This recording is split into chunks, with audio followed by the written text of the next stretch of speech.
There's a moment just before dawn when the world holds its breath. The sky hasn't yet decided between darkness and light. In that suspended instant, everything is possible and nothing is certain. This is the moment when masks are removed, when the performance pauses, when the actor remembers they are human, but only for a moment, only until the sun rises and the stage demands its players once more. You believe you are free. You believe the choices you make each morning, the words you speak, the relationships you build, are yours alone. You believe you're the author of your own story.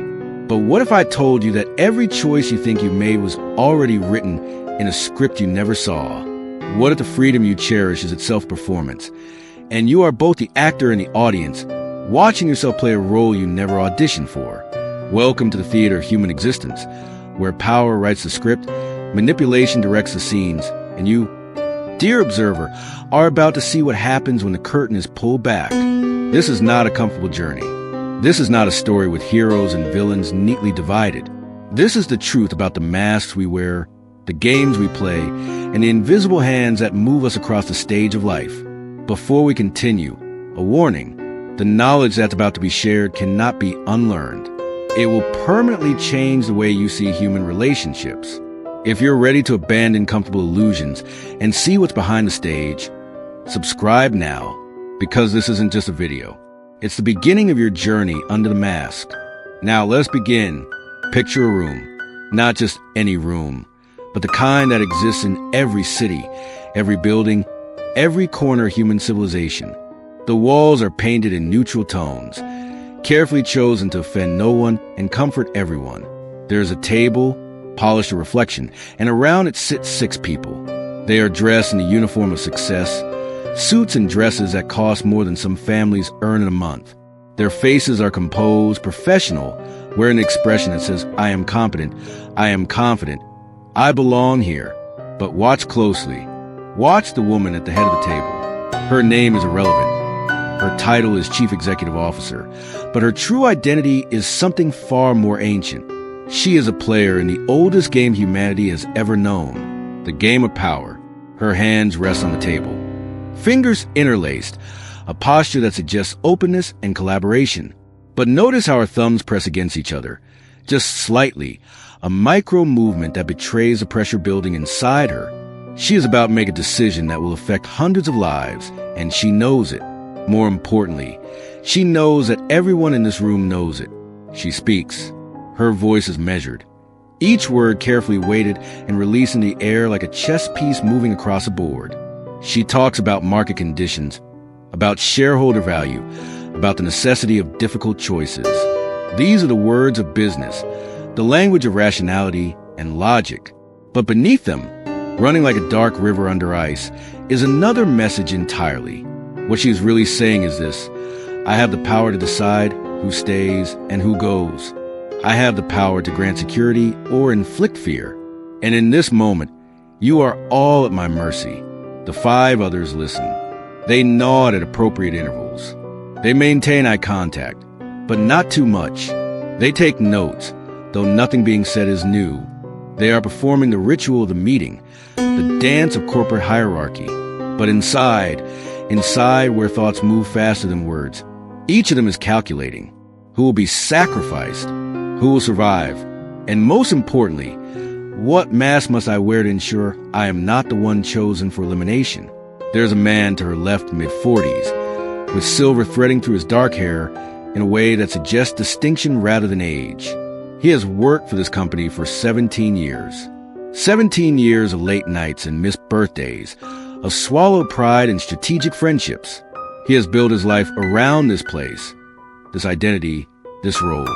And now, as he listens to the careful words of his superior, he feels something cold spreading through his chest. It is the recognition of vulnerability. It is the understanding that all his years of loyalty, all his sacrifices, mean nothing if the numbers on a spreadsheet tell a different story. He adjusts his tie. It is a small gesture, unconscious, but it speaks volumes. The tie is a symbol, a noose worn willingly, a mark of belonging to the tribe of professionals.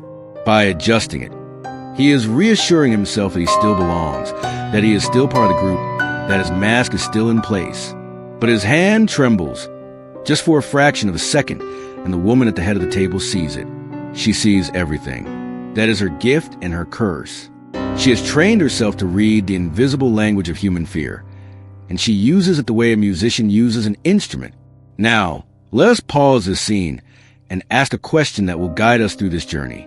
Who has the power in this room? The obvious answer is the woman at the head of the table.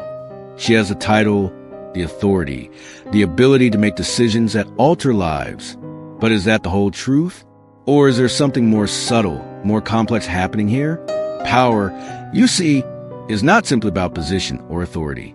Power is about perception. It is about the ability to make others believe in your strength, even when you feel weak. It is about controlling not just actions, but emotions, thoughts, the very reality that others experience. The woman at the head of the table has positional power, yes, but she also has something more dangerous. She has understood that true power lies not in what you do, but in what you make others fear you might do. She has not yet announced who will lose their position. She has not named names or made declarations. Instead, she has created an atmosphere of uncertainty, a fog of anxiety that fills a room like invisible smoke. And in that uncertainty, each person around the table begins to do her work for her. They begin to doubt themselves, to question their value, to wonder if they have done enough, been enough, performed enough. They become their own tormentors, and she simply watches, conducting the symphony of fear with nothing more than carefully chosen words and strategic silences. This is the first mask we must examine, the mask of authority. It is worn by leaders, by parents, by anyone who has been given or has taken the power to influence others. But here is what most people never realize. The mask of authority is only as powerful as the belief others have in it. Remove that belief, and the mask crumbles. The emperor, as the old story tells us, has no clothes. But as long as everyone agrees to see the clothes, as long as everyone participates in the collective illusion, the emperor remains dressed in the finest silk. The meeting continues. Another person speaks, a younger woman, perhaps 30, with the kind of beauty that opens doors and creates resentment in equal measure. She has learned to weaponize her appearance, to use it as both shield and sword. When she speaks, her voice carries a note of deference, of respect for the hierarchy. But watch her eyes. They are calculating, measuring, assessing. She is playing a different game than the others. While they worry about survival, she is thinking about advancement. She sees this moment of crisis not as a threat, but as an opportunity. She offers suggestion, framed as a question, delivered with just the right mixture of confidence and humility. It is a masterful performance. She is showing the leader that she is capable, that she is thinking strategically, that she is someone who could be useful in the new order that is about to emerge. But she is also careful not to appear threatening, not to challenge the authority of the woman at the head of the table. She is wearing the mask of the ambitious subordinate, the loyal soldier who dreams of becoming a general but knows that patience is the price of promotion. The leader acknowledges her contribution with a slight nod, a small smile that reveals nothing. But inside, she is making notes, filing away information about who could be useful and who is merely taking up space. This is how power perpetuates itself, not through force, but through the careful cultivation of allies and the strategic elimination of threats. It is a garden that must be constantly tended, weeds pulled, flowers watered, and the gardener must never forget that even the most beautiful rose has thorns. Let us leave this room now and travel to another scene, another stage in the theater of human behavior. We find ourselves in a home, modest but comfortable, where a family sits around a dinner table. There is a father, a mother, 2 children, a boy of 14 and a girl of 11. On the surface, this is a picture of normalcy, of domestic peace. But look deeper. Listen not to the words being spoken, but to the silences between them. The father asks the son about school. The question seems innocent, paternal, the kind of thing fathers are supposed to ask. But there is an edge to his voice, a sharpness that the son recognizes immediately. It is a tone that precedes judgment, that signals danger. The boy has learned to read these signs the way sailors read the sky for storms. He answers carefully, editing his truth, presenting a version of his day that will satisfy without inviting further interrogation. The mother watches this exchange with a face that reveals nothing. She had perfected the art of neutrality, of being present without being involved. This is her survival strategy, her mask. She has learned that in this household, taking sides is dangerous, that the safest position is no position at all. So she passes the vegetables, she comments on the weather, she performs the role of wife and mother while keeping her true thoughts locked away in a place so deep that sometimes even she forgets they exist. The daughter, younger and not yet fully trained in the family's unspoken rules, makes a mistake. She laughs at something, a moment of genuine joy that breaks through the careful atmosphere. The sound is too loud, too free, too honest. The father's attention shifts to her, and the temperature in the room drops. He does not raise his voice. He does not need to. He simply looks at her, and in that look is a message that she is learning to read. Your happiness is inappropriate. Your spontaneity is a disruption. Control yourself. She stops laughing. The light in her eyes dims. And in that moment, a mask begins to form. It is not yet solid, not yet permanent, but it is taking shape. It is the mask of a compliant child. The good girl who learns that her authentic self is not welcome, that love is conditional, that safety requires the suppression of truth. She will wear this mask for years, perhaps decades, perhaps forever. And one day, she may forget that there was ever a face beneath it. This is the second mask we must examine, the mask of the family. It is perhaps the most powerful mask of all, because it is the first one we learn to wear.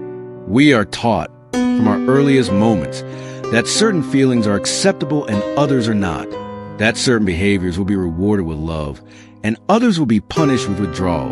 We learn that we are not loved for who we are, but for who we pretend to be. And so, we begin a performance that will define our lives. But here is a terrible irony. The father, who enforces these rules with such rigid certainty, is himself wearing a mask. He learned it from his own father, who learned it from his father before him, a chain of masks stretching back through generations. He believes he is teaching his children discipline, respect, the values that will help them succeed in a harsh world. But what he is really teaching them is fear. Fear of authenticity, fear of vulnerability, fear of being truly seen. And the mother, who remains silent, who chooses neutrality over protection, she too is trapped in her own performance. She tells herself that she is keeping the peace, that her silence is a form of wisdom. But deep inside, in the place where truth lives, she knows.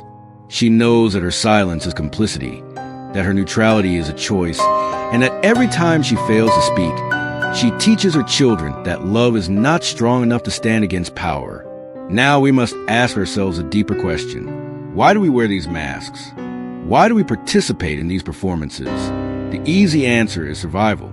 We wear masks to protect ourselves, to fit in, to avoid pain and rejection. But there's another answer, one that is more disturbing and more true. We wear masks because we are afraid of what we might find if we looked at our true face. We are afraid that beneath the performance, there is nothing, or worse, that there is something, but it is not what we want it to be. Carl Jung, the great explorer of the human psyche, called this the shadow. It is the part of ourselves that we refuse to acknowledge, the aspects of our personality that we deem unacceptable and therefore hide, even from ourselves. But the shadow does not disappear simply because we refuse to look at it. Instead, it grows stronger in the darkness, feeding on our denial until one day it erupts in ways we cannot control. The executive at the head of the table, wielding her power with such calculated precision. What is she hiding in her shadow? Perhaps it is a memory of powerlessness, of a time when she was the one sitting in fear, waiting for someone else to decide her fate. Perhaps her need to control others is born from a terror of being controlled herself. Perhaps every time she creates fear in others, she is trying to exorcise the fear that lives inside her. The father at the dinner table, enforcing his rules with such rigid authority. What is he hiding? Perhaps it is his own sense of inadequacy, his fear that he is not enough, that he has not achieved what he should have, that his life is smaller than he dreamed it would be. Perhaps by controlling his family, by making them conform to his expectations, he is trying to create the order and success that eludes him in the outside world. Perhaps their compliance is the only power he has, and he clings to it with the desperation of a drowning man. And what about the young woman in the meeting, using her intelligence and her appearance to climb the ladder of success? What is she running from?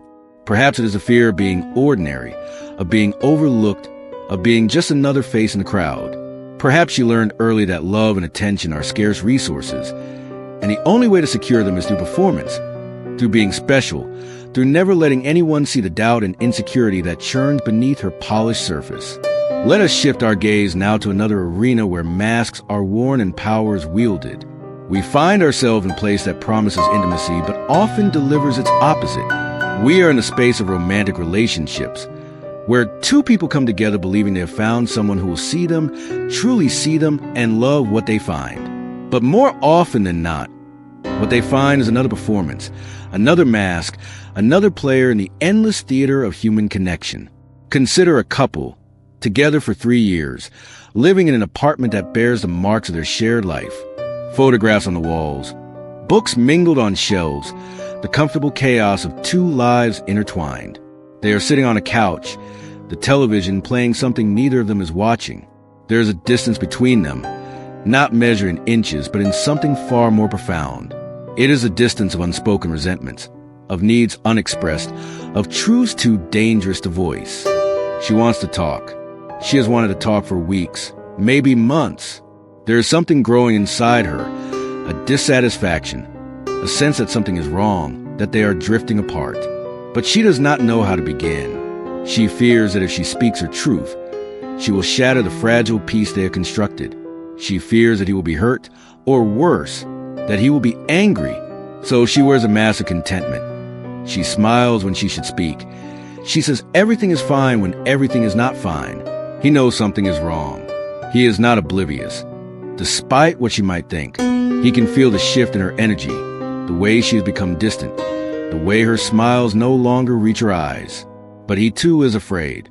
He is afraid that if they start talking, really talking, they will discover that they have grown into different people, that the love they once shared is transformed into something else, something that might not be strong enough to hold them together. So he wears his own mask, the mask of the oblivious partner, the man who does not notice, who takes her at her word when she says everything is fine. This is the dance of avoidance, and it is performed in millions of homes every night. Two people, each wearing a mask, each pretending for the other, each believing they are protecting the relationship, when in fact they are slowly suffocating it. Because here is the truth that no one wants to hear. Intimacy without authenticity is just another form of loneliness. You can share a bed with someone and still be completely alone if you are both hiding behind masks. But why do they do this? Why do two people who supposedly love each other choose performance over truth? The answer lies in the nature of power within relationships. We like to believe that love is about equality, about partnership, about two people meeting as equals. But the reality is more complex. Every relationship contains dynamics of power, subtle negotiations about who has control, who gets to decide, whose needs take priority. She has learned, perhaps from past relationships, perhaps from watching her parents, that expressing dissatisfaction makes her vulnerable. It gives him power over her, the power to reject her needs, to dismiss her feelings, to make her feel that she is asking for too much. So she stays silent, believing that her silence is strength, not realizing that it is actually a surrender of power. By not speaking, she gives him the power to define their reality, to maintain the status quo, to avoid the discomfort of change. He has learned from his own history that emotional conversations are dangerous territory. They require vulnerability, the admission that he does not have all the answers, that he might be failing in some way. His mask of obliviousness is actually a shield, protecting him from the fear of inadequacy. As long as he does not acknowledge the problem, he does not have to face the possibility that he is not enough, that he is not making her happy, that he might lose her. And so they remain locked in the silent struggle, each wielding their own form of power, each wearing their own mask, each believing they are protecting themselves when they are actually creating the very outcome they fear. Because relationships, like all human systems, cannot survive on pretense. They require truth, even when truth is uncomfortable. They require the courage to remove the mask, even when what lies beneath is imperfect and flawed. Let us now turn our attention to a different kind of relationship, one that exists in the public sphere, in the realm of social media and digital performance. Here we find a young man, 26 years old, sitting in his apartment, phone in hand, carefully curating his online presence. He is about to post a photograph, but not just any photograph. This image has been selected from 47 others, edited to enhance the lighting, filtered to create a specific mood, captioned with words that sound spontaneous but have been revised 7 times. What is he doing? He is constructing a mask. But this mask is different from the ones we have examined so far. This is a mask made of pixels and carefully chosen words, a digital persona that may bear little resemblance to the person who created it. He is showing the world a version of himself that is successful, happy, surrounded by friends, living a life of adventure and fulfillment. But the reality, the one that exists when the phone is put down and the performance ends, is something else entirely. In reality, he is lonely. He works a job that pays the bills but feeds nothing in his soul. His friendships are shallow, based more on shared activities than genuine connection. The adventures he posts about are rare exceptions to a life that is mostly routine and unremarkable. But he cannot show this reality. To show this would be to admit failure, to reveal that he is not living up to the expectations that society, that he himself, has set. So he performs, and with each post, the gap between his mask and his true face grows wider. But here is where it becomes truly interesting. He is not simply deceiving others. He is beginning to deceive himself. He starts to believe in his own performance, to confuse the mask with the face beneath it. When he looks at his feed, at the carefully curated collection of moments, he sees a life that looks successful, and he tells himself that this is his life.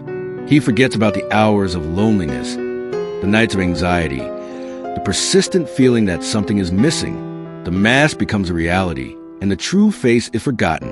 This is the third mask we must examine, the mask of the digital self.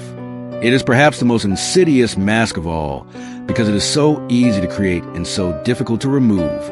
In the physical world, our masks must be maintained through constant performance, through the exhausting work of pretending. But in the digital world, the mask can exist independently, a permanent performance that requires no effort to maintain. We can post our highlight reel and then return to our ordinary lives, secure in the knowledge that somewhere in the digital realm, a better version of us exists. But what is the cost of this split existence?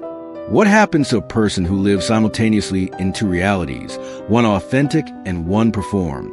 The answer is a kind of psychological fragmentation, a sense of not knowing who you really are, because identity is not fixed. It is not something we are born with and carry unchanged through life. Identity is constructed through our actions, our choices, the stories we tell about ourselves. And when we tell different stories in different realms, when our digital self contradicts our physical self, we create a kind of internal civil war. The young man refreshes his feed, watching as the likes accumulate. Each notification sends a small jolt of pleasure through his brain, a hit of dopamine that feels like validation. See, he tells himself, people like this version of me. This is proof that I am doing something right. But what he does not realize is that those likes are not for him. They are for the mask.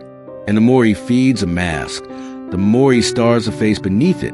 Now, let us pull back and look at the larger pattern that connects all these scenes. The corporate meeting, the family dinner, the struggling relationship, the digital performance. What do they all have in common? They are all theaters where power is negotiated through the wearing of masks. And the fundamental question that underlies all of them is this: who am I when no one is watching? This question terrifies us. It terrifies us because most of us do not have a clear answer. We have spent so much of our lives performing, adapting, wearing the mask that the situation demands, that we have lost touch with whatever authentic self might exist beneath them. We are like actors who have played a role for so long that they have forgotten their own name. And this forgetting is not accidental. It is a result of a system, a social structure that rewards performance and punishes authenticity. From the moment we are born, we are taught to read the room, to understand what is expected, to modify our behavior to meet those expectations. The child who cries too much is told to be quiet. The child who is too energetic is told to calm down. The child who asks too many questions is told to stop bothering people. Slowly, methodically, we are trained to suppress our natural impulses and replace them with socially acceptable behaviors. We are taught to wear masks, and this training is reinforced at every level of society. In school, we learn that conformity is rewarded and deviation is punished. The student who thinks differently, who challenges a teacher, who does not fit the mold, is labeled as difficult, as a problem to be solved. In the workplace, we learn that authenticity is a liability. The employee who speaks uncomfortable truths, who refuses to play political games, who insists on being genuine, is passed over for promotion or pushed out entirely. In relationships, we learn that vulnerability is dangerous, that showing our true selves risks rejection, that it is safer to present a carefully edited version of who we are. So we learn to perform. We learn to read the script that society has written for us and play our part. And most of us play it so well, for so long, that we forget we are acting. The mask becomes a face, and the face becomes a distant memory, something we might have been in another life, in another world where authenticity was valued more than conformity. But here is where the story takes a turn. Because while masks protect us, while they help us navigate the complex social world, they also imprison us. Every mask we wear is a limitation, a boundary that defines what we can and cannot be. The executive who wears a mask of authority cannot show weakness. The parent who wears the mask of control cannot admit uncertainty. The partner who wears a mask of contentment cannot express dissatisfaction. The digital performer cannot reveal the ordinary reality of their life. Each mask, while offering protection, also creates a cage. And the most tragic part is that we often do not realize we are caged until it is too late. We spend years, decades, building our masks, reinforcing them, making them stronger and more convincing. We invest so much in performance that we cannot imagine life without it. The mask becomes our identity, and the thought of removing it feels like death, because in a sense it is death. It is the death of the self we have constructed, the persona we have spent our lives building. And who wants to die, even if what dies is only an illusion? Let us return now to our scenes, and watch what happens when masks begin to crack, because they always crack eventually. No performance can be maintained forever. The pressure builds, the contradictions accumulate, and one day, something breaks. In the corporate meeting, the man with 17 years of service reaches his breaking point. The leader has just announced a restructuring plan, and his name is on the list. 17 years of loyalty, of sacrifice, of wearing the mask of the dedicated employee, and it means nothing. In that moment, something inside him shatters. The mask falls away, and what emerges is raw, unfiltered rage. He stands, his chair scraping against the floor, and he speaks. Not the careful, measured words of a professional, but the truth, the bitter, angry, painful truth about what this company has taken from him, about the promises that were broken, about the life he sacrificed for a system that sees him as nothing more than a line item on a spreadsheet. The room freezes. Everyone stares. This is not part of the script. This is not how the performance is supposed to go. The leader, for the first time, looks uncertain. Her mask of authority wavers, because she has just been confronted with the human cost of her decisions, and no amount of business jargon can shield her from it. For a moment, just a moment, she sees him not as an employee but as a person, and the weight of what she has done settles on her shoulders like a physical burden. But the moment passes. She recovers, her mask sliding back into place. She speaks in soothing tones about severance packages and outplacement services, about how this is not personal, just business. The man is escorted from the room, and the meeting continues. The other employees sit in silence, their own masks firmly in place, each of them thinking the same thing. That could have been me. That could still be me. I must hold my mask tighter. I must perform better. I must never let them see my true face. At the family dinner table, the daughter who was silenced grows up. Years pass, and she becomes a young woman. She moves away, builds her own life, finds her own path, and one day, she comes home for a visit. She sits at that same table, with those same people, and she feels the old patterns trying to reassert themselves. Her father asks her questions in that same tone, that edge of judgment barely concealed. Her mother maintains that same careful neutrality. and something inside her rebels. She speaks. She tells him how their silence hurt her, how their need for control shaped her in ways that took years to undo. She tells him about the mask she learned to wear, about the authentic self she had to hide, about the cost of growing up in a home where love was conditional on performance. Her words are not angry, not accusatory, but they are honest, painfully, uncomfortably honest. Her father reacts with defensiveness. He tells her she is being dramatic, that she is remembering things wrong, that he only ever wanted what was best for her. His mask of authority is threatened, and he clings to it desperately. Her mother cries, but even her tears feel performative, a way of making herself the victim rather than facing her own complicity. And the daughter realizes something profound. She cannot make them remove their masks. She cannot force them to see what they have done. All she can do is remove her own mask and live her truth, regardless of whether they accept it. In the apartment where the couple sits in silence, the woman finally speaks. She tells him that she is not happy, that they have been drifting apart, that she needs something to change. Her voice shakes as she says these words, because she is removing her mask of contentment. And she does not know what will happen when he sees her true face. Will he be angry? Will he leave? Will he tell her that her needs are too much, that she is asking for something he cannot give? He is silent for a long time, and in that silence, she prepares herself for the worst. But then he speaks, and what he says surprises her. He tells her that he has felt it too, this distance between them. He tells her that he has been afraid to bring it up, afraid that if they started talking about what was wrong, they would discover that it was unfixable. He tells her that he's been wearing his own mask, pretending not to notice, because noticing would require him to face his own fears of inadequacy. And in that moment, something shifts. They are both sitting there, masks removed, vulnerable and uncertain. It is uncomfortable. It is scary, but it is also real. For the first time in months, maybe years, they are actually seeing each other. Not the performed versions, not the masks, but the flawed, frightened human beings beneath. And they realize that this uncomfortable authenticity is the only foundation on which real intimacy can be built. The young man with his carefully curated digital life has his own moment of reckoning. It comes late at night, after hours of scrolling through other people's highlight reels, comparing his life to their performances, feeling the familiar ache of inadequacy.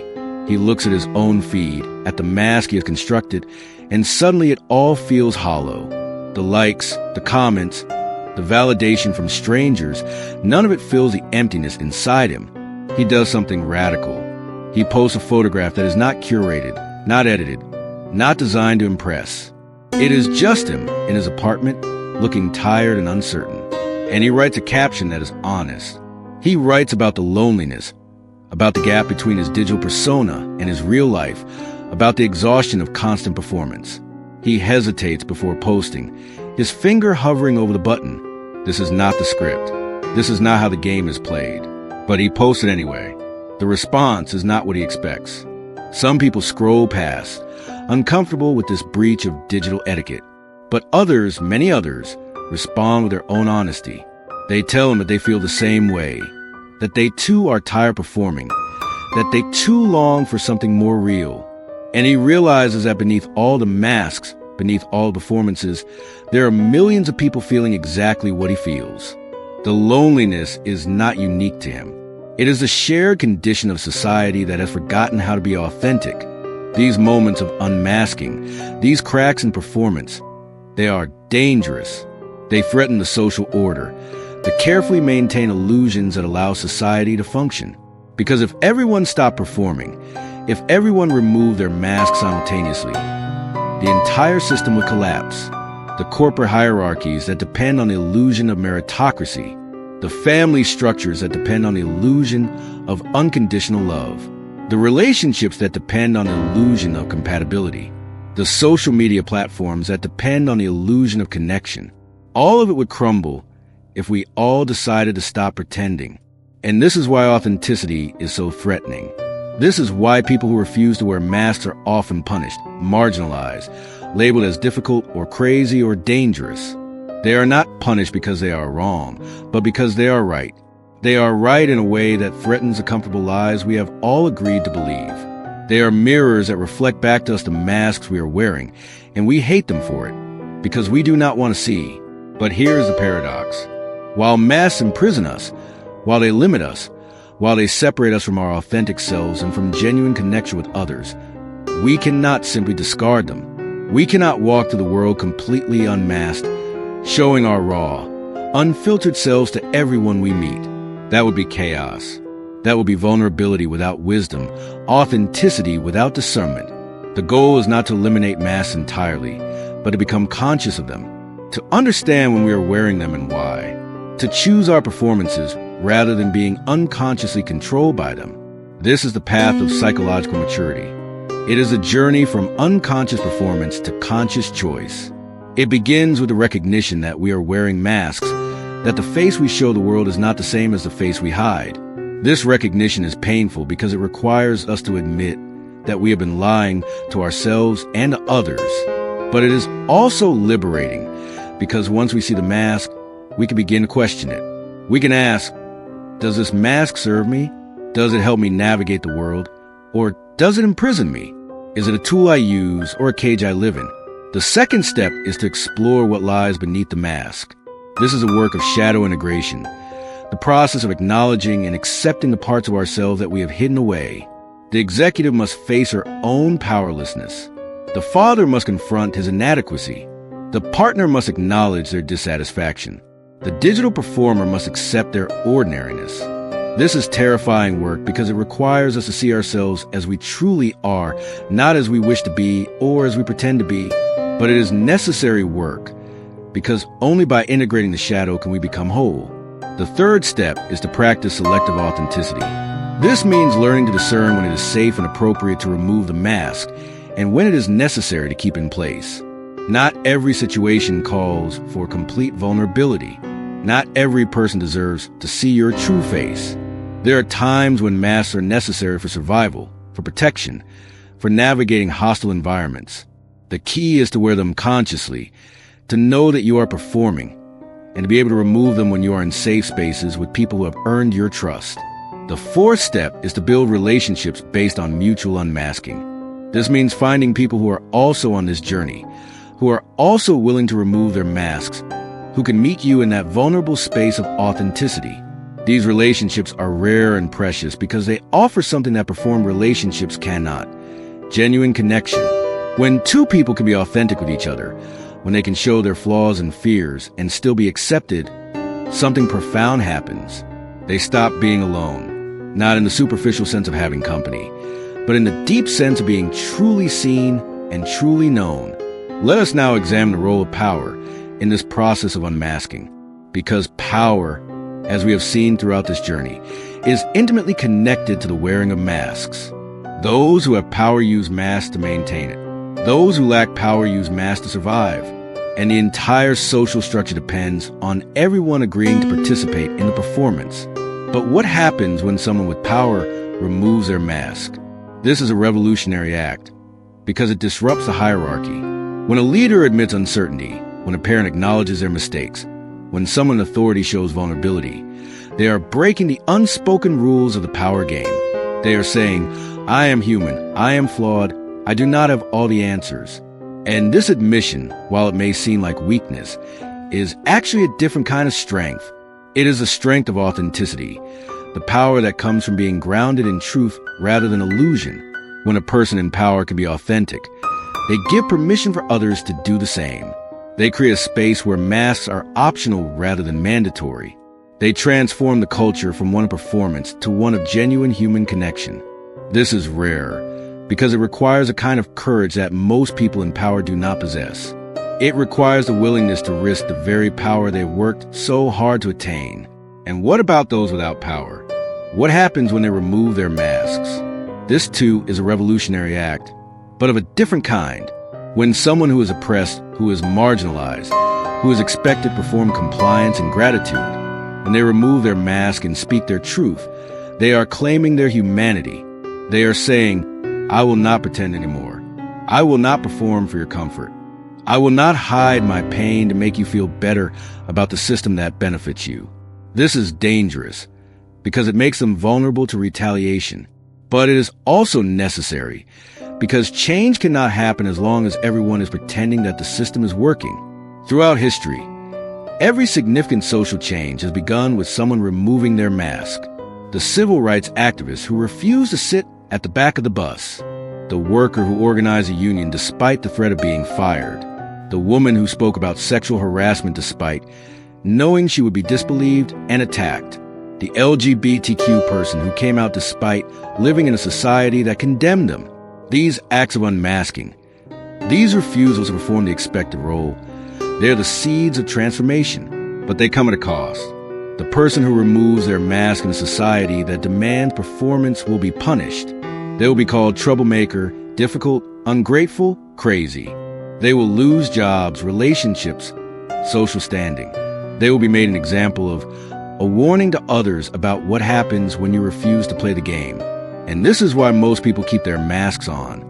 Not because they want to, but because the cost of removing them is too high. Yet some people do it anyway. Some people reach a point where the cost of wearing the mask becomes higher than the cost of removing it, where the pain of pretending becomes unbearable, where the gap between their true self and their performed self creates such internal conflict that they have no choice but to speak their truth. These are the people who change the world, not because they are braver or stronger than others, but because they have reached the limit of what they can endure. Now, let us consider the philosophical implications of what we have been exploring. If we are all wearing masks, if our identities are performances rather than fixed essences, then what does it mean to be authentic? Is there even such a thing as a true self? Or are we simply collections of masks, changing our performance based on the audience and the situation? This question has occupied philosophers for centuries. Some argue that there is indeed a core self, an essential identity that exists beneath all the masks. Others argue that the self is entirely constructed, that there is no authentic core, only layers of performance all the way down. The truth, as is often the case, likely lies somewhere in between. We are born with certain temperaments, certain inclinations, certain ways of being in the world. These are not masks, but rather the raw material from which our identity is constructed. But from the moment we enter the social world, we begin to shape and modify these natural inclinations based on the feedback we receive. We learn what is rewarded and what is punished. We learn what is acceptable and what is forbidden. And slowly, we construct a self that can navigate the social world. This constructed self is not entirely false. It is a real part of who we are, shaped by our experiences and our choices. But it is also not entirely true, because it has been modified, edited, censored based on external demands rather than internal truth. The authentic self, then, is not some pure essence that exists untouched by society. It is the self that emerges when we become conscious of our construction, when we can see the masks we wear and choose which ones to keep and which ones to discard. Authenticity is not about being completely unfiltered or showing every thought and feeling to everyone. That would not be authenticity, but rather a different kind of performance. The performance of radical honesty. True authenticity is about alignment. It is about bringing your inner experience and your outer expression into harmony. It is about wearing masks consciously when they serve you and removing them when they imprison you. It is about knowing the difference between a useful adaptation and a painful suppression. This brings us to the concept of manipulation, which has been present throughout our exploration, but which we must now address directly. Manipulation is the art of controlling others through the strategic use of masks. The manipulator understands that people respond not to reality, but to their perception of reality. And so they craft a mask, a performance, designed to create a specific perception that serves their interests. The executive who creates an atmosphere of fear is manipulating her employees. She is using their anxiety to control their behavior, to make them compliant and desperate to please. The father who enforces rigid rules through the threat of emotional withdrawal is manipulating his children. He is using their need for love and approval to shape them into the people he wants them to be. The partner who maintains the illusion of contentment is manipulating their significant other, preventing honest conversation that might lead to change. The digital performer who shows only their highlight reel is manipulating their audience, creating envy and admiration based on a false representation. But here is what makes manipulation so insidious. Most manipulators do not see themselves as manipulators. They have convinced themselves that their masks are real, that their performances are authentic. The executive believes she is simply being a strong leader. The father believes he is teaching important values. The partner believes they are keeping the peace. The digital performer believes they are sharing their life. They have worn their masks for so long that they have forgotten they are masks. This is the ultimate danger of unconscious performance. When we wear masks without knowing we're wearing them, we become capable of tremendous harm while believing we are doing good. We manipulate others while thinking we are helping them. We create pain while believing we are providing love. We perpetuate systems of oppression while thinking we are maintaining order. The mask becomes so integrated with our identity that we cannot see the damage it causes. And this is why consciousness is so crucial. We must become aware of our masks, not to judge ourselves harshly for wearing them, but to understand their impact. We must ask ourselves, who benefits from this performance? Who is harmed by it? Am I wearing this mask to protect myself or to control others? Is this mask serving my authentic needs, or is it serving the needs of a system that does not have my best interests at heart? Let us now explore a different dimension of this phenomenon. We have been talking about individual masks, the performances that each person creates. But there are also collective masks, performances that entire groups, entire societies engage in. These are perhaps even more powerful than individual masks because they are reinforced by everyone around us, making them nearly invisible. Consider the mask of civilization itself. We tell ourselves that we are rational beings, that we have evolved beyond our animal nature, that we are guided by logic and morality rather than instinct and desire. But beneath this mask, the primitive drives remain. The hunger for power, the fear of scarcity, the tribal instinct to divide the world into us and them. We have not transcended these drives. We have simply learned to dress them up in more sophisticated language. The corporation that destroys the environment in pursuit of profit is not acting rationally. It is acting on the primitive drive to accumulate resources, to dominate, to win at any cost. But wears the mask of rational economic decision-making, of fiduciary responsibility, of serving shareholders.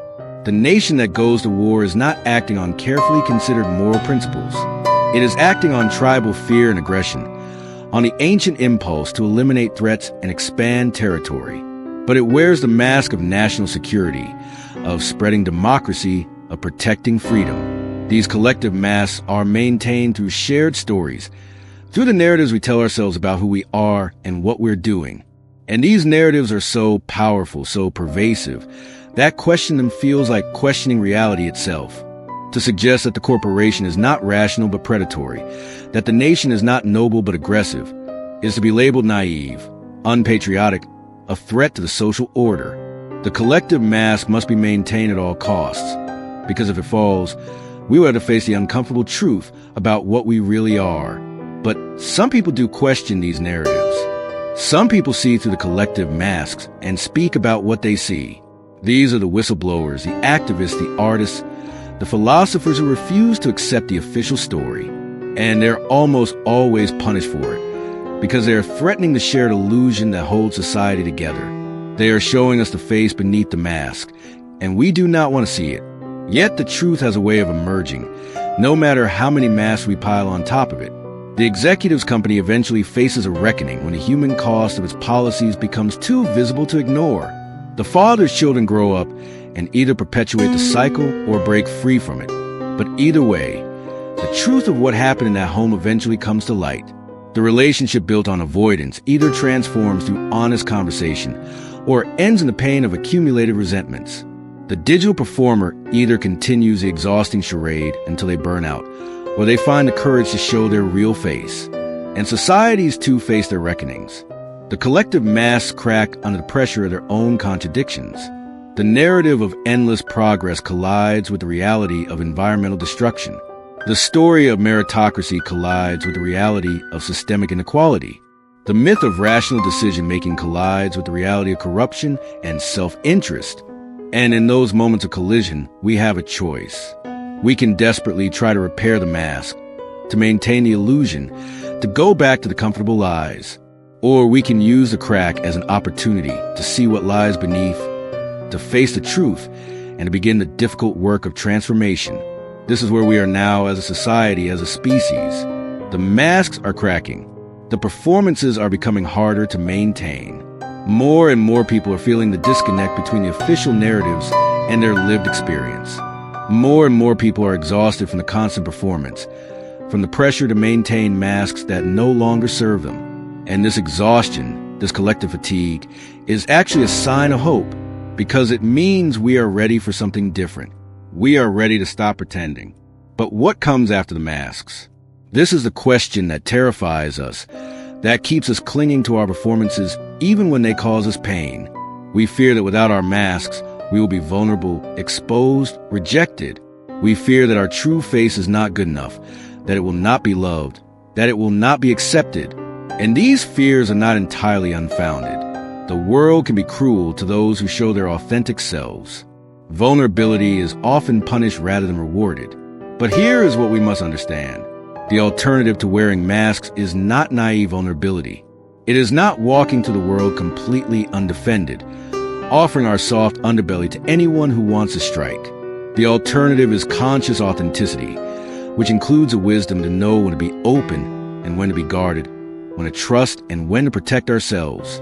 It is about developing the strength to be vulnerable in the right context, with the right people, while maintaining appropriate boundaries in situations that call for them. This requires discernment, which is a skill that must be developed.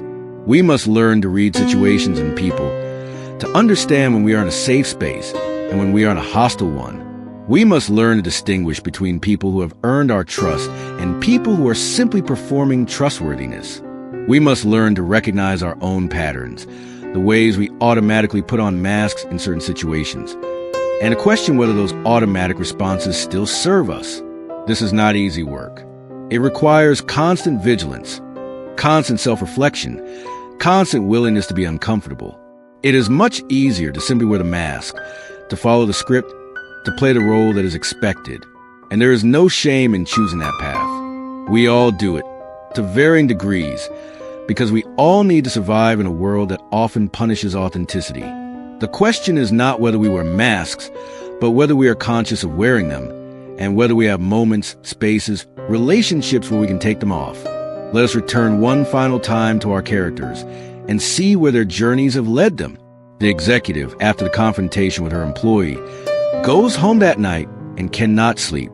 She lies in bed, staring at the ceiling, replaying the scene in her mind. She sees the pain in his face, hears the anger in his voice, and for the first time in years, she allows herself to feel the weight of her choices. She has been so focused on the numbers, on the strategy, on maintaining her position of power, that she has forgotten about the human beings affected by her decisions. She does not suddenly become a different person. She does not quit her job or radically change her approach. But something shifts inside her. She becomes more conscious of the mask she wears, of the way she uses fear as a tool of control. And in that consciousness, there's the possibility of change. Small changes at first. Perhaps a moment of genuine acknowledgement when delivering bad news. A willingness to admit uncertainty rather than always projecting confidence. A recognition that her employees are not just resources to be managed, but people with their own fears and dreams and needs. The father, confronted by his daughter's honesty, initially retreats further into his mask. He tells himself that she is wrong, that she is being dramatic, that he did the best he could. But her words haunt him. They echo in his mind during quiet moments, challenging the narrative he has built about himself as a good parent. And slowly, painfully, he begins to question. He begins to see the ways his need for control was really about his own fear. He begins to understand that the discipline he thought he was teaching was actually a form of emotional violence. He reaches out to his daughter months later. The conversation is awkward, halting. He does not fully apologize, cannot quite bring himself to admit the full extent of his mistakes. But he tries. He tells her that he has been thinking about what she said. He tells her that he is sorry for the ways he hurt her, even if he did not intend to. It is not enough, not nearly enough to undo years of damage. But it is a beginning. It is a crack in the mask, a moment of genuine human connection between a father and daughter who have been strangers for too long. The couple who finally spoke their truth find that honesty does not magically solve all their problems. In fact, it creates new ones. Once they start being authentic with each other, they discover differences they have been ignoring, needs at conflict, visions of the future that do not align. They have to do the hard work of negotiation, of compromise, of deciding whether their relationship can accommodate their authentic selves or whether they have grown too far apart. It is painful and uncertain, and there are moments when they both wonder if it would have been easier to just keep wearing the masks, to maintain the comfortable illusion, but they persist because they have tasted something real, and they cannot go back to performance. They may stay together, or they may part ways. But either outcome will be based on truth rather than illusion, and there's a kind of integrity in that, even when it hurts. The young man who posted his authentic self on social media finds that his life does not dramatically change. He still feels lonely sometimes. He still struggles with the gap between his dreams and his reality, but he has stopped performing, at least in that one space, and it feels like a weight has been lifted. He connects with others who are also tired of performance, and together they create a small community of people trying to be real in a world that rewards pretense. It is not a solution to all his problems, but it is something. It is a reminder that he is not alone, that beneath all the masks, we are all struggling with the same fundamental questions about who we are and how to live authentically. These are not stories of dramatic transformation or happy endings. They are stories of small shifts, of incremental changes, of the slow and difficult work of becoming conscious, because that is the reality of unmasking. It is not a single moment of revelation, but a lifelong process of questioning, exploring, and choosing. It is the work of a lifetime, and it is never fully complete. But it is also the most important work we can do, because as long as we are unconscious of our masks, we are not truly free. We are puppets, dancing to scripts we did not write, playing roles we did not choose, living lives that belong to someone else's vision rather than our own. And when we die, we will have spent our entire existence performing, never knowing who we really were beneath the costume. This is the tragedy of the unexamined life. Not that it is filled with suffering, though it often is, but that it is filled with inauthenticity, with the constant sense that something is missing, that there is a gap between who we are and who we are pretending to be. We can have all the external markers of success, all the achievements and accolades and possessions, and still feel empty inside, because none of it touches the true self, the face beneath the mask that has been hidden away for so long that we have forgotten it exists.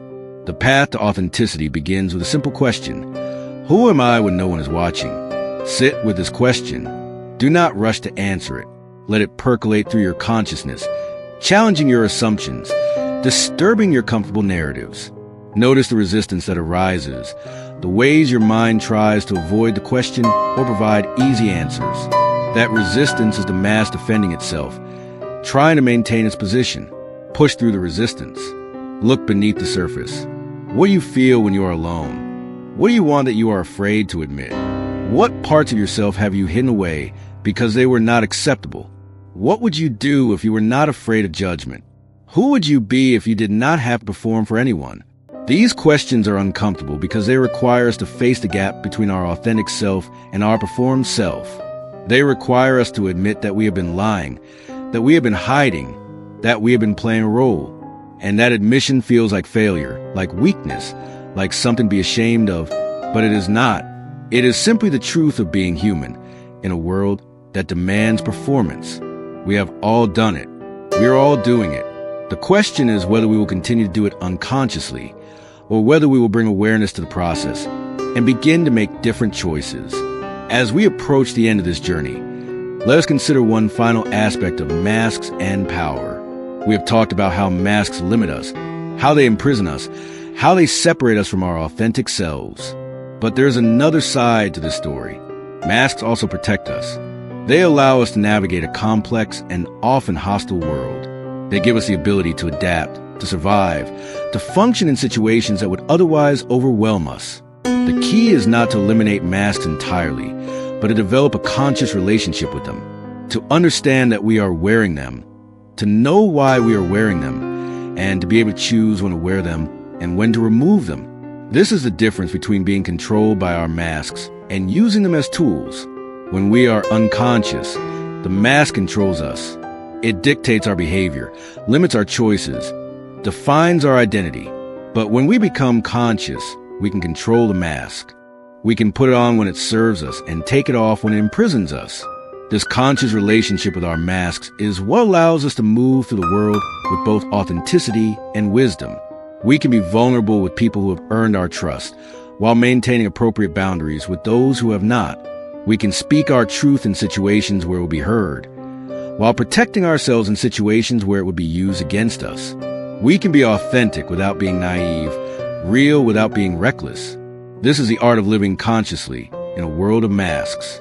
It is not about being perfectly authentic all the time, because that is neither possible nor desirable.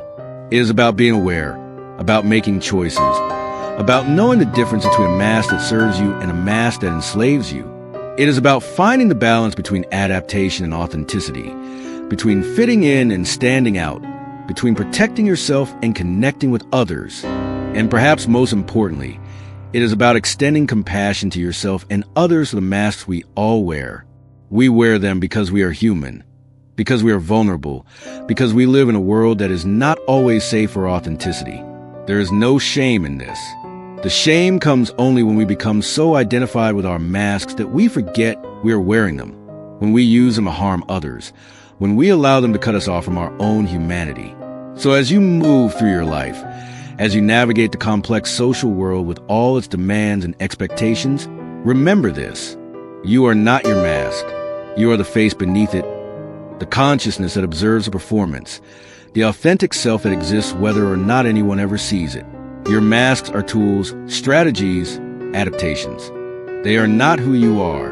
And the moment you remember this, the moment you become conscious of the distinction between your true face and your performed face, you reclaim your power, not the power to control others, though that may come, not the power to achieve external success, though that may follow, but the power to choose, the power to decide who you will be, how you will live, what masks you will wear, and when you will remove them. This is the ultimate power, the power of self-determination, the power to author your own life rather than simply playing a role in someone else's script. And when you claim this power, when you become conscious of your masks and begin to make authentic choices, something remarkable happens. You begin to see the masks that others are wearing. You develop the ability to look past the performance and see the human being beneath it.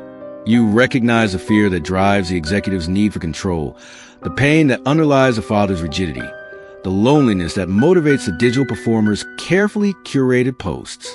And in that recognition, judgment falls away, replaced by compassion. Because we are all doing the best we can with the tools we have. We are all trying to survive, to be loved, to matter, to make sense of the strange and difficult experience of being human. We are all wearing masks because we are all afraid of what might happen if we show our true face. And we are all, beneath those masks, fundamentally the same, vulnerable, uncertain, longing for connection, hoping that somewhere, somehow, someone will see us and love us anyway. This is the great paradox of human existence. We wear masks to protect ourselves from each other, but those very masks are what keep us isolated and alone. We perform to be accepted, but the acceptance we receive is for performance, not for our true selves. We hide our vulnerability to appear strong, but that hiding is what makes us weak. The only way out of this paradox is through consciousness, through the courage to see our masks for what they are and to begin, slowly and carefully, to remove them in the presence of those who have earned the right to see our true face. This journey of unmasking is not for the faint of heart. It requires courage, persistence, and a willingness to be uncomfortable. It requires us to question everything we thought we knew about ourselves and the world. It requires us to face our shadow, to acknowledge our complicity in systems of harm, to admit that we have been both victim and perpetrator, both oppressed and oppressor. It requires us to sit with the discomfort of not knowing, of uncertainty, of the space between who we were and who we are becoming. But it is also the most rewarding journey we can undertake. Because on the other side of the masks, beyond the performances and the pretenses, there is something real. There is the authentic self, waiting to be discovered and expressed. There's a possibility of genuine connection, of being truly seen and truly known. There's a freedom that comes from living in alignment with your truth rather than in service to someone else's expectations. There's the peace that comes from no longer having to maintain the exhausting performance of being someone you are not. And perhaps most importantly, there is the possibility of change. As long as we are unconscious, as long as we are simply playing the roles that have been assigned to us, we perpetuate the systems that harm us and others. But when we become conscious, when we see the masks and understand how they function, we can begin to make different choices. We can refuse to participate in performances that require us to harm ourselves or others. We can create new scripts, new ways of being, new possibilities for human connection and social organization. This is not about individual transformation alone, though it begins there. It is about collective transformation, about creating a world where masks are optional rather than mandatory, where authenticity is valued rather than punished, where people can be vulnerable without being destroyed. This world does not exist yet, but it could. It could if enough of us become conscious, if enough of us refuse to keep performing, if enough of us have the courage to show our true faces and invite others to do the same. The theater of human existence will always have its stages, its scripts, its performances. We are social creatures, and some degree of adaptation and role-playing is necessary for society to function. But we can change the nature of the performance. We can move from unconscious conformity to conscious choice. We can create spaces where authenticity is safe, where vulnerability is honored, where people can remove their masks without fear of punishment. We can build relationships and communities based on truth rather than pretense. This is the work of our time, not just personal growth or self-improvement, though those are part of it, but the larger work of cultural transformation, of creating new ways of being human together. It begins with each of us, with the individual choice to become conscious, to question our masks, to seek authenticity. But it does not end there. It ripples outward, affecting our relationships, our families, our communities, our institutions, our society. Every time someone removes their mask, they give permission for others to do the same. Every time someone speaks their truth, they create a space where truth can be spoken. Every time someone refuses to participate in a harmful performance, they weaken the system that demands that performance. Change happens slowly, incrementally, through millions of small acts of courage and consciousness. But it does happen. It is happening now, in this moment, as you listen to these words and consider your own masks. You have a choice. You have always had a choice, though you may not have realized it. You can continue to wear your masks unconsciously, to play the roles that have been assigned to you, to live a life of performance and pretense. There is no judgment in this choice. It is the path of least resistance, and it is the path that most people take. You will survive. You may even succeed by conventional measures, but you will always feel that something is missing, that gap between who you are and who you are pretending to be. Or you can choose consciousness. You can begin to question your masks, to explore what lies beneath them, to seek authenticity even when it is uncomfortable. This path is harder. It requires courage and persistence. It may cost you relationships, opportunities, the approval of others, but it offers something that the path of unconscious performance cannot. The possibility of living a life that is truly yours, of being seen and known for who you really are, of experiencing genuine connection with others and with yourself. The choice is yours. It has always been yours. Power may write the script, but you decide whether to follow it. Society may demand performance, but you decide which performances you will give and which you will refuse. Others may try to control you through fear and manipulation, but you decide whether to let them. This is your power, the power that no one can take from you unless you give it away. The power to choose consciousness over unconsciousness, authenticity over performance, truth over comfortable lies. And so we return to where we began, to that moment before dawn when the world holds its breath, that suspended instant between darkness and light, between sleep and waking, between the mask and the face beneath it. This is the moment of possibility, the moment when change becomes possible. This is the moment when you can choose to see what you've been avoiding, to acknowledge what you have been denying, to become conscious of what has been unconscious. The sun will rise. The day will begin. The stage will demand its players, and you will have to decide which mask to wear. But now, having taken this journey, having explored the nature of masks and power and authenticity, you will wear it differently. You will know that it is a mask. You will understand why you are wearing it. And you will remember that beneath it, there is a face, your true face, waiting for the moment when it is safe to be seen. That moment may not come today. It may not come tomorrow, but it will come if you create the conditions for it. If you seek out people who value authenticity over performance. If you build relationships based on truth rather than pretense. If you have the courage to show your vulnerability to those who have earned your trust. If you refuse to participate in performances that require you to betray yourself. If you remember, always, that you are not your mask. The theater of human existence continues. The performances go on. But you're no longer just an actor, unconsciously playing a role. You are also the observer, watching performance with awareness and compassion. You are the director, making choices about which scenes to play and which to rewrite. You are the playwright, authoring your own script rather than simply following someone else's. And most importantly, you are the authentic self beneath all the roles, the consciousness that exists whether or not anyone ever sees it.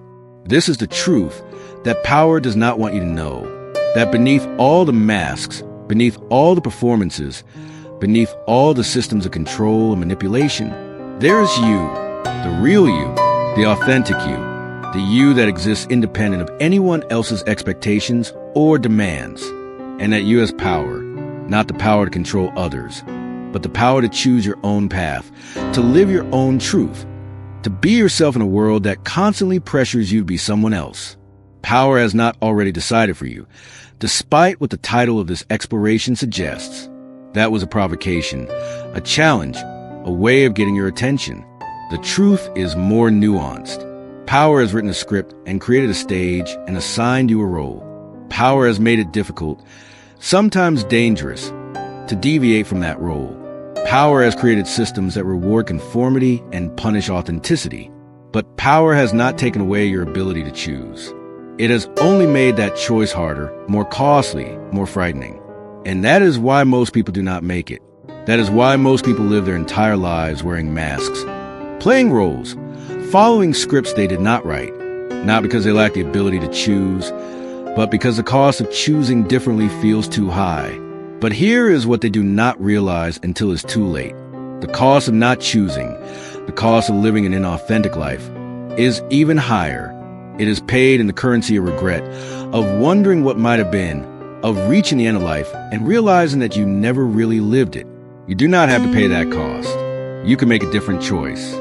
Starting now, starting today, starting in this moment, you can begin to question your masks. You can start to explore what lies beneath them. You can seek out spaces and relationships where authenticity is possible. You can take small steps toward living more truthfully, more consciously, more in alignment with who you really are. It will not be easy.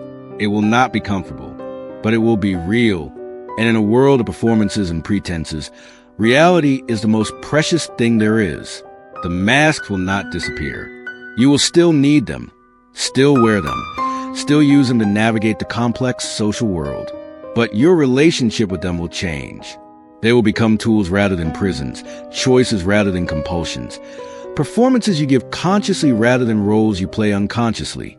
And in that change, in that shift from unconsciousness to consciousness, you'll find a kind of freedom that most people never experience. This is the invitation. This is a challenge. This is the possibility that lies before you. To become conscious, to see your masks, to understand the games of power and manipulation that shape human behavior, to recognize the gap between your authentic self and your performed self, and to begin, slowly and carefully, to close that gap, to bring your inner experience and your outer expression into alignment, to live a life that is truly yours. The journey will be long. There will be setbacks and failures. There will be moments when you forget, when you slip back into unconscious performance, when the masks feel so comfortable that you do not want to remove them. This is normal. This is part of the process. Consciousness is not a destination, but a practice. Something you must choose again and again, moment by moment, day by day.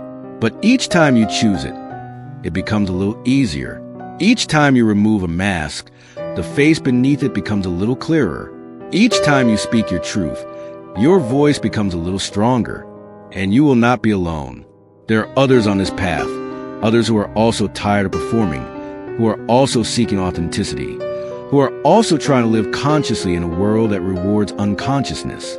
Find them, connect with them, build communities of consciousness, spaces where masks are optional, where truth is valued, where people can be vulnerable without being destroyed.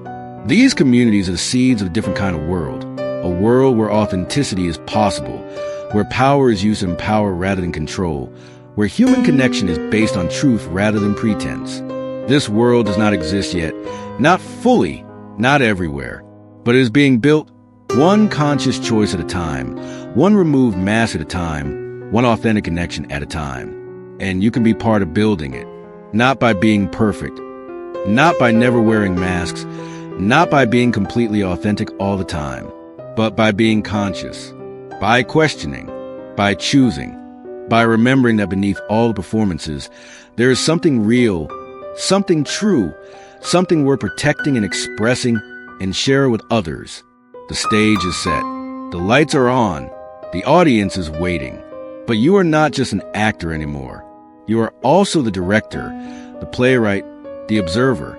You have the power to change the script, to rewrite the role, to create a different kind of performance, or to step off the stage entirely and live in the reality that exists beyond the theater. The choice, as it always has been, is yours.